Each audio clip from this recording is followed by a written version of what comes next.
Hello welcome नमस्कार स्वागत है आज की अगली नई वीडियो में। दोस्तों आज की वीडियो के माध्यम से पुनः आपकी सेवा में मैं हाजिर हूं। मैं हूं अभिषेक और आप देख रहे हैं अभिषेक एकेडमी का यह ऑनलाइन यूट्यूब चैनल। दोस्तों आज की वीडियो के माध्यम से अधिगम अक्षमता से संबंधित प्रश्न को हम कवर करेंगे और आज की वीडियो में सारे अधिगम अक्षमता वाले जो कि टॉपिक हैं जैसे dyslexia, dysgraphia, dyscalculia, dysmorphia, dysthymia और डिस्प्रैक्सिया या डिस्फ्रैक्सिया इसको बोलते हैं, सारे प्रश्न को हम एक जगह पे कैलकुलेट करके समझेंगे कि क्या होता है। और हर साल जाए चाहे आपका सीटेट हो चाहे आपका यूपीटेट हो, इस पे एक टॉपिक पे प्रश्न एक ही नंबर का बनता है, इसलिए आज की वीडियो को हम इस सारे डाउट को खत्म कर लेंगे। चलिए आज की वीडियो को स्टार्ट करते हैं। सबसे पहला पॉइंट है डिसलेक्सिया। याद रखेंगे दोस्तों, यहाँ पे सबसे पहला पॉइंट हम बात करेंगे डिसलेक्सिया के बारे में। अगर कहीं भी डिसलेक्सिया दे ऑप्शन में कि इनमें से कौन सा ऑप्शन सही है और वहाँ पे पढ़ने या पठन दोनों को याद रखेंगे, पढ़ने या पठन दोनों से संबंधित कोई भी विकार दे दे तो याद रखेंगे, कोई भी अक्षमता दे दे तो वही आपका ऑप्शन सही होगा। तो डिसलेक्सिया क्या होता है? तो डिसलेक्सिया में पढ़ने से संबंधित कठिनाई होती है। इसमें बालक को क्या प्रॉब्लम होती है? तो पढ़ने से संबंधित या पठन संबंधित कठिनाई किसमें पाई जाती है? तो याद रखेंगे यह अधिगम अक्षमता है जिसको हम लोग बोलते हैं डिसलेक्सिया। इसमें बालक को पढ़ने या पठन संबंधित कठिनाइयों का सामना करना पड़ता है। चलिए इससे संबंधित एक प्रश्न आपको दिखाते हैं। देखेंगे एक बच्चा है जो ग्रस्त है, तो याद रखेंगे कौन से अधिगम अक्षमता से वो ग्रस्त है, यहाँ पे वही बताना है दोस्तों। जो सा को यस से डब्ल्यू को डब्ल्यू ए यस पढ़ता हो और न्यूक्लियर NUCLEAR को क्या पढ़ता है? यहाँ पे अनक्लियर पढ़ता है, UNCLEAR पढ़ता है। में अंतर नहीं स्पष्ट कर पाता है तो वह कौन से अधिगम अक्षमता से जूझ रहा है, यही बताना है दोस्तों। तो याद रखेंगे वह बच्चा है जो पढ़ने संबंधित या पठन संबंधित, वह क्या क्या दिक्कत आ रही है दोस्तों? उसके सामने लिखने संबंधित प्रॉब्लम नहीं है, पठन संबंधित प्रॉब्लम है, इसलिए वह यस से डब्ल्यू और WS में क्या अंतर ही नहीं कर पा रहा है। तो याद रखेंगे जब पठन संबंधित दिक्कत आए या प्रॉब्लम आए तो वह क्या होता है दोस्तों? वो होता है आपका डिसलेक्सिया। क्या होता है? डिसलेक्सिया। ऑप्शन नंबर 4 आपका बिल्कुल सही आंसर हो जाएगा। यहाँ पे देख रहे हैं ना, पढ़ने या पठन से संबंधित बच्चे के अंदर विकार उत्पन्न हो तो उसको हम लोग क्या बोलते हैं? डिसलेक्सिया बोलते हैं। आगे देखते हैं, अगला पॉइंट है आपका डिस्ग्राफिया। क्या है दोस्तों? डिस्ग्राफिया। एक बात आपको यहीं पे क्लियर कराते चलें। यहाँ पे देखेंगे डिसलेक्सिया, आगे इसमें यल देख रहे हैं ना, यल फॉर क्या होता है? लुक। क्या होता है दोस्तों? लुक का मतलब क्या होता है? देखना। क्या होता है दोस्तों? देखना। और हम क्या करते हैं? पढ़ने की क्रिया कैसे करते हैं? तो पढ़ने की क्रिया हम लोग देख के करते हैं। पढ़ने की क्रिया को कैसे करते हैं दोस्तों? तो पढ़ने की क्रिया को हम देखते हैं तभी पढ़ पाते हैं। तो याद रखेंगे इसमें जो होती है ना, वो पढ़ने संबंधित कठिनाई आती है किसमें? डिसलेक्सिया में।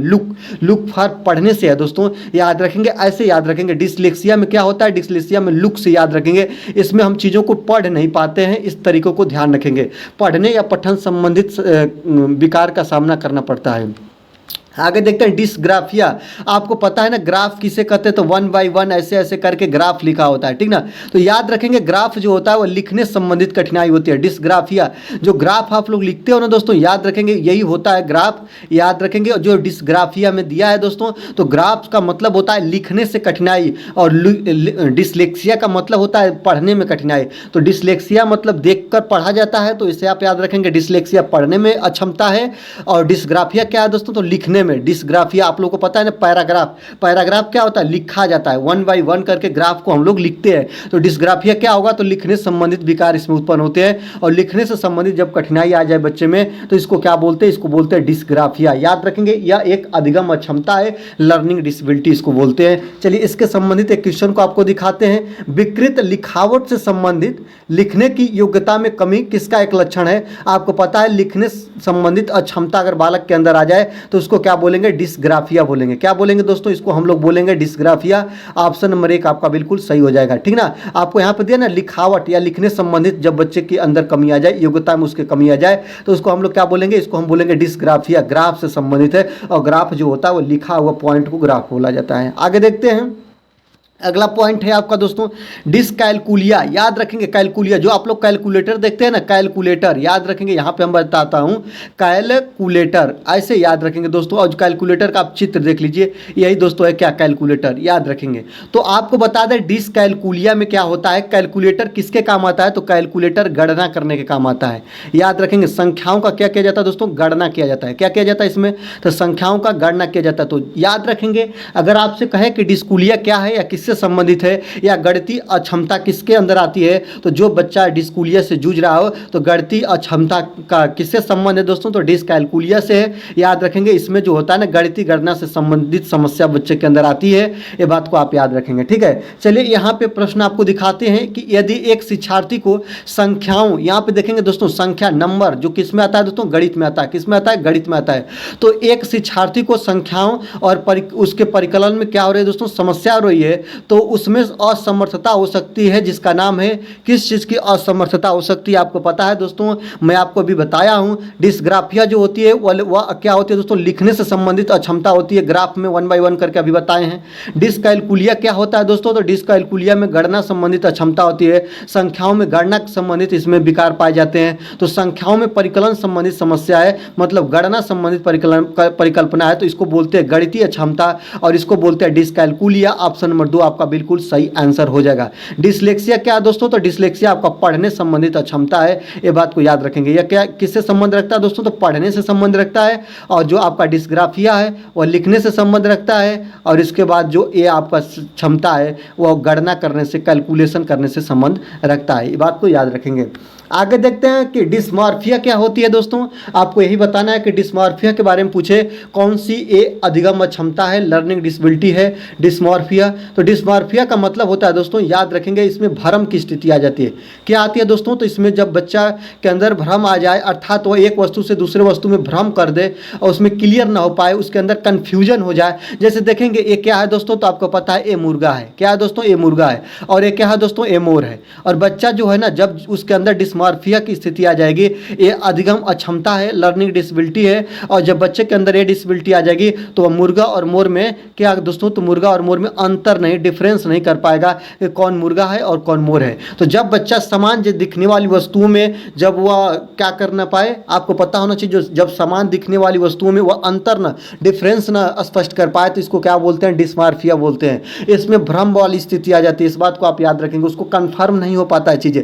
जैसे वो रास्ते पर जा रहा है ना, याद रखेंगे, एक जैसे कि जिसको चौराहा बोलते हैं, अभी वह इधर से आ रहा है, ठीक, और वो समझ नहीं पाएगा कि हमको इधर जाना है कि इधर जाना है। तो जब स्थिति को उसको भ्रम जैसी भावना उसके अंदर आए तो इसको हम लोग बोलते हैं डिस्मॉर्फिया। इसको आप ध्यान रखेंगे, आपको कहीं ऐसे ही भाव में देगा कि बच्चे के अंदर भ्रम जैसी स्थिति आ जाए, या उसको रास्ते कन्फर्म ना हो, या उसको कोई भी भ्रम में वह चीज़ों में पड़ जाए, चाहे वह समान दिखने वाली वस्तुओं में वह अंतर ना डिफरेंस कर पाए, तो उसको बोलते हैं डिस्मॉर्फिया। ऐसे प्रश्न बन जाते हैं।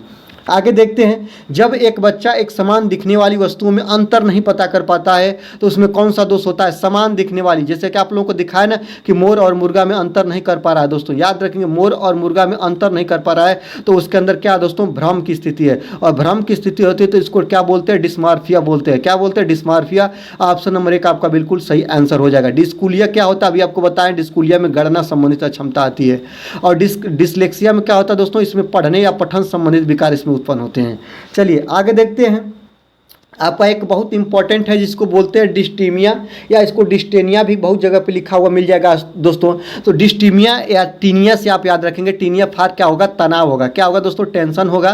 क्या होगा दोस्तों, तो इसी से आप याद रखेंगे, ये लास्ट में जो चीज़ दिख रहा है इसको हम क्या बोलते हैं, इसको हम तनाव बोलते हैं, या इसी को क्या बोलते हैं, टेंशन बोलते हैं। तो जब बच्चा तनाव की स्थिति से संबंधित विकारों से जूझे तो उसको हम लोग क्या बोलते हैं, डिस्टीमिया बोलते हैं। इस बात को याद रखेंगे। जब बच्चा क्या करे दोस्तों, दुखी हो, बच्चा डिप्रेशन हो या डिप्रेस्ड हो, तो इसे बोलते हैं तनाव से संबंधित बच्चा है, और यह जो विकार होते हैं इसको हम डिस्टीमिया का नाम देते हैं। ये बात को आप ध्यान रखेंगे। आगे देखते हैं, डिस्प्रैक्सिया एक प्रकार का तनाव है। क्या है दोस्तों, ये भी एक प्रकार का अधिगम अक्षमता है, तनाव नहीं है, अधिगम अक्षमता है, जिसको हम लोग लर्निंग डिसेबिलिटी बोलते हैं। और आपको पता होना चाहिए दोस्तों, जो डिस्प्रैक्सिया होता है वह बोलने से संबंधित विकार होता है। क्या होता है दोस्तों, याद रखेंगे, इसमें बच्चा बोल नहीं पाता है चीज़ों को, तो जो डिस्प्रैक्सिया होता है या बोलने से संबंधित विकार है, इसको आप ध्यान रखेंगे। बोलने से संबंधित ये विकार होता है, क्या दोस्तों, तो डिस्प्रैक्सिया। यहीं पे मैं इंपॉर्टेंट आपको बता दिया ना, देखिए इंपॉर्टेंट क्या है आपको बता रहे हैं, देखिएगा। आपको मैंने अभी बताया इंपॉर्टेंट है डिसलेक्सिया, यहाँ पे देखेंगे दोस्तों, यहाँ पे आपको बताएं इंपॉर्टेंट है डिसलेक्सिया। आपसे कोई पूछे कि डिसलेक्सिया क्या है तो आप तुरंत बोलेंगे किससे यह संबंध रखता है दोस्तों। तो यह दोस्तों जो रखता है संबंध वह पढ़ने से, या इसको पठन भी बोलते हैं। तो जब पठन संबंधित विकार बच्चे के अंदर आ जाए तो उसको हम लोग बोलते हैं डिसलेक्सिया। एक जगह पे हम इसको कैलकुलेट कर ले रहे हैं। डिसग्राफिया क्या होती है, इसमें ग्राफ क्या होते हैं दोस्तों, आप लोग पढ़ते हैं कि उपयुक्त ग्राफ का मतलब होता है जो लिखी वाली चीज़ें होती हैं। तो याद रखेंगे जब लेखन संबंधित बात करें तो इसको हम लोग क्या बोलते हैं, इसको बोलते हैं डिसग्राफिया। क्या बोलते हैं दोस्तों, लेखन या लिखने से संबंधित विकार जब बच्चे के अंदर उत्पन्न हो तो उसको हम लोग लेखन संबंधित विकार, डिसग्राफिया संबंधित विकार बोलते हैं। डिसकैलकुलिया से हम किसको याद रखाएं तो आपको कैलकुलेटर से। और कैलकुलेटर किससे काम आता है तो कैलकुलेटर गणना करने के काम आता है। जब बच्चे के अंदर गणना न कर पाए, जब बच्चा संख्याओं में समझ न स्थापित कर पाए तो उसको हम लोग क्या बोलते हैं, डिसकैलकुलिया बोलते हैं। इसको याद रखेंगे। अब डिस्मार्फिया क्या है दोस्तों, मार्फिया में भ्रम आता है। मैं आपको बताया, इसमें भ्रम की स्थिति उत्पन्न हो जाती है। बच्चा मोर और इसके बाद मुर्गा में कन्फर्म नहीं कर पाता था तो वह भ्रम में रहता है, रास्ते में वह भ्रम पड़ जाता है, या कपड़े को पहनने में भ्रमित हो जाता है तो इसको हम लोग बोलते हैं डिस्मार्फिया। जहाँ पे भ्रम जैसी बात आ जाए ना उसको हम लोग क्या बोलेंगे, डिस्मार्फिया बोलेंगे। ठीक है, आगे देखते हैं डिस्टीमिया या डिस्टेनिया इसको बोला जाता है। इसका मतलब क्या होता है दोस्तों, इसमें बच्चा जब तनाव में हो, बच्चा जब डिप्रेस्ड हो, बच्चा जब सैड हो या दुखी हो तो इसको बोलते हैं दोस्तों हम लोग डिस्टीमिया। क्या बोलते हैं दोस्तों, तो डिस्टीमिया बोलते हैं। इसको आप लोग याद रखेंगे। ठीक है, इसके बाद मैं इंपॉर्टेंट चीज़ों को अभी आपको बता दूं। ये तो उतना नहीं पूछता है, जो मैं अभी बताया वो तो बहुत ज़्यादा पूछते हैं, लेकिन आप लोग इसको भी याद रखेंगे। अगर आपसे कहे कि अफेजिया क्या होता है दोस्तों, तो जो अफेजिया होता है वह भाषा संबंधित विकार होता है। किससे होता है दोस्तों, तो यह भाषा संबंधित कठिनाई होती है इसको बच्चा को, और यह विकार कहलाता है। आगे देखते हैं अलेक्सिया जो होता है ना, अलेक्सिया जो होता है ये भी पठन संबंधित विकार होता है। ये पूछता तो नहीं है लेकिन मैं आपको बता दे रहा हूँ, अलेक्सिया जो होता है वह पठन संबंधित विकार होता है। और यहाँ पे आपको बताएंगे अप्रेक्सिया, ये भी याद रखेंगे। ये चीज़ों को लिखा नहीं क्योंकि बहुत इंपॉर्टेंट नहीं है, इसलिए आपको बता दे रहे हैं दोस्तों। केवल आप इस तरीकों को याद रखेंगे। अप्रेक्सिया जिसको हम बोलते हैं गामक कौशल संबंधित कठिनाई इसमें होती है। क्या होता है दोस्तों, इसमें यहाँ पे गामक संबंधित कौशल कठिनाई होती है। गामक संबंधित कौशल कठिनाई होती है, इस बात को याद रखेंगे। कौशल कठिनाई होती है, इसको आप कन्फर्म करेंगे। तो इंपॉर्टेंट है डिसलेक्सिया पढ़ने संबंधित, डिस्ग्राफिया लिखने संबंधित, डिसकैलकुलिया गणना करने संबंधित, डिस्मार्फिया भ्रम से संबंधित, और डिस्टीमिया जो है वह तनाव से संबंधित है। और जो डिस्प्रैक्सिया है वह किससे संबंधित है दोस्तों, तो डिस्प्रैक्सिया को भी याद रखेंगे। डिस्प्रैक्सिया बोलने से संबंधित विकार है। किससे दोस्तों, तो बोलने से संबंधित विकार है। इसको भी आप लोग ध्यान रखेंगे, इस चीज़ों को कन्फर्म करते रहेंगे। तो दोस्तों आज की वीडियो के माध्यम से जो आपका अधिगम अक्षमता, जिसको हम लोग बोलते हैं लर्निंग डिसेबिलिटी, क्या बोलते हैं दोस्तों, इसी को बोलते हैं अधिगम अक्षमता। जो कि बच्चे को सीखने में यही अक्षमता होती है, वह बच्चा इस अक्षमता के कारण चीज़ों को नहीं सीख पाता, इसको बोलते हैं अधिगम अक्षमता या लर्निंग डिसेबिलिटी। आज की वीडियो कैसी लगी, वीडियो के आप कमेंट के माध्यम से जरूर बताएंगे। अगर वीडियो अच्छी लगी है तो वीडियो को आप लोग लाइक कर लीजिएगा। चैनल पर नए हैं तो चैनल को सब्सक्राइब करके बेल आइकन को प्रेस करेंगे। आज की वीडियो में बस इतना ही, और दीजिए मुझे विदा। देखते रहिए अभिषेक एकेडमी। वीडियो देखने के लिए